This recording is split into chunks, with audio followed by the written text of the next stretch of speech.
Trigger warning: emotional abuse, emotional manipulation. The boyfriend wants to be poly. This is a long story. We've been dating for 8 years and working together for 7 of those years. In 5 of those, we started our own business with another friend. In 2020, BF's father catches COVID. Beats it in January, transferred to a recovery home. Due to malpractice, passed away unexpectedly in March 2021. BF becomes distant for obvious reasons. I try to support him the best I can emotionally while running our business. Fast forward to October, and he tells me he wants to go visit his friends in a town by himself. I think none of it, but seeing that he's trying to get back to his lively self, I get a call around 5 about, "How angry will you be if I go do spooky stuff without you?" I was a little upset since I felt left out, but I said sure. He kept texting me until 10 and saying he'd be home in a bit. Then he turns off his phone. He finally turns it back on at 7, makes an excuse about being too drunk to drive home, and doesn't feel like arguing. I'm livid, not to mention it was our anniversary weekend. We talked it through and moved on, with the event in the back of my mind. November continued with him having weekends wanting to go out with friends but returning home on time. I couldn't shake my gut feeling. We go on a vacation, just the 2 of us, out of the country. He passed out drunk after drinking with some strangers. I can't help myself and look through his phone. "I miss you. Wish you were here." My stomach dropped, and I resisted all urges to smother him in his sleep. I confronted him the next morning, since he was too drunk to function. He accuses me of ruining the vacation. Why now? I felt betrayed and angry. He promised to never contact her again. She meant nothing. Less than a week goes by, and he tells me he needs to talk to her. They were just friends. He insisted. They had connected over his father's unalive, and she had been emotionally supporting him. I suggest we go to couple therapy, and he immediately shoots it down. I told him to do whatever he wanted since he couldn't keep a simple promise with someone who meant nothing. I had fallen into a horrible depression, and went to the doctor to get some medicine before I hurt myself. A few weeks go by, and he brings up that he wants us to have an open or poly relationship with her. Hell no. While it wasn't the first time he brought up an open relationship, the thought of her in my life revolted me. He continues to harass me for the next few months until I finally agree in June due to an ultimatum.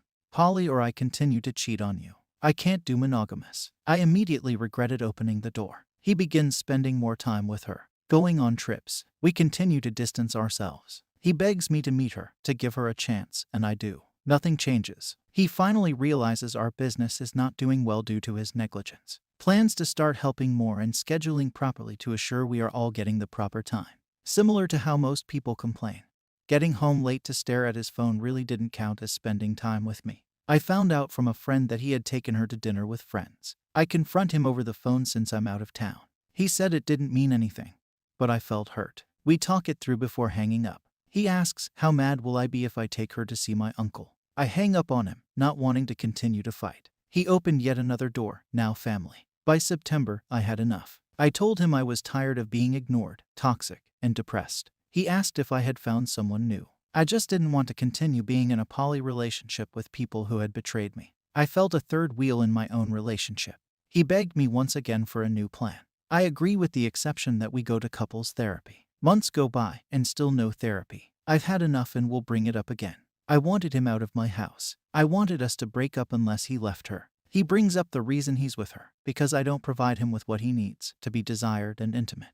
We'd always struggled with him in the past. Our drives are completely opposite. We talk, and we hash out a plan. Again, final straw, her or me. I wanted to work on us, rebuild our relationship, and find each other. Be happy. He agreed, but that it needed to be next time he saw her, that he didn't want to do it over text. Okay. They had plans to go on Halloween. I show interest in what they are doing since he's going to be gone on Friday or Saturday. He asks me if I want to come and says it'd be nice if I got along with her. I snapped. It's been 2 months of me telling him I feel like I'm on thin ice over our situation. He said he didn't realize he had a timeline to break up with her. I asked him what would be a good date for him then. He said the end of January, after their cruise. I felt defeated. I told him, okay, then he couldn't stay with me while he was with her and that he needed to find his own place. I'm done. I give up. I stared into space as he muttered these while packing.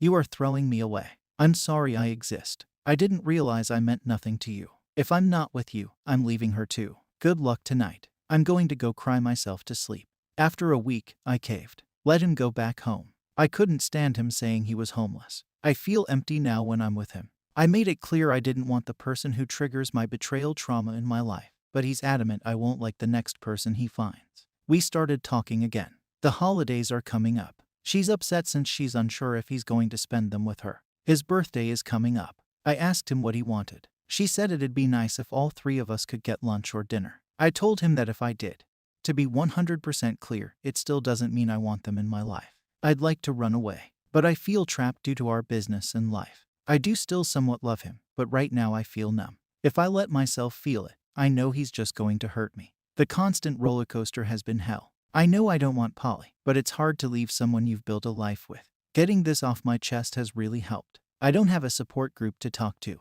I am trying to focus on myself in my journey. Been in therapy for a few months now. Time to focus on my health in my life. Journey to a functional unicycle. Edit, I do want to clarify a few things. I don't own our business. I've invested a lot of time and money into it. The only reason I don't want to leave our business is that I love what I do and I love the people. We also sat him down in August with the other executives to talk about his absence from the business, and he's been turning that around.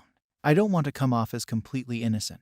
He did sit me down multiple times to talk about my lack of intimacy, but we never worked together to resolve this in the past. This problem has only gotten worse with everything above. I don't think I mind poly. I mind being in poly with people who have betrayed me. They don't seem to understand how their actions have affected me. This part hurts the most. Update. Ahoy there. I want to start off by thanking everyone for their comments in the last post. Honestly, as harsh as some of them were, they were in line with how I felt. I wanted to get it off my chest as a therapy mechanism, and it worked. I even showed him the post, which he tried to defend because I colored him in the wrong light.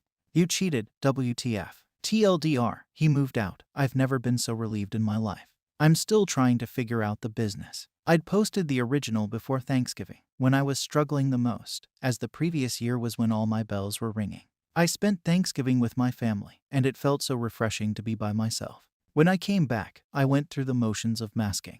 It was almost Christmas, his birthday was coming up, his unalive father's birthday, and it was just hard for the both of us on these dates. The week before Christmas, we had plans to have Christmas early with his family. I was flying later that week to spend Christmas with mine. I don't remember how the argument started, but it ended with me yelling at the top of my lungs that I didn't want to be with him anymore and that I didn't want that other woman in my life. Period. Full effing panic attack, but I was going to get that point across. He waited till I calmed down and asked if I still wanted to go. Obviously, no. He went by himself, and I spent the day thinking. He spent the night at her place, and I woke up with a plan the next day. I grabbed all the family and friends' presents, all his friends and family. I drove and dropped them all off. He texted me that morning, asking if I could attend and if he wanted me to go. I told him no, I had no interest. On the way to drop the gifts off, I switched my flight to that same night. He came back later that day, and without a word, I grabbed my stuff and left. He didn't even know I was flying out until he saw my location in another state.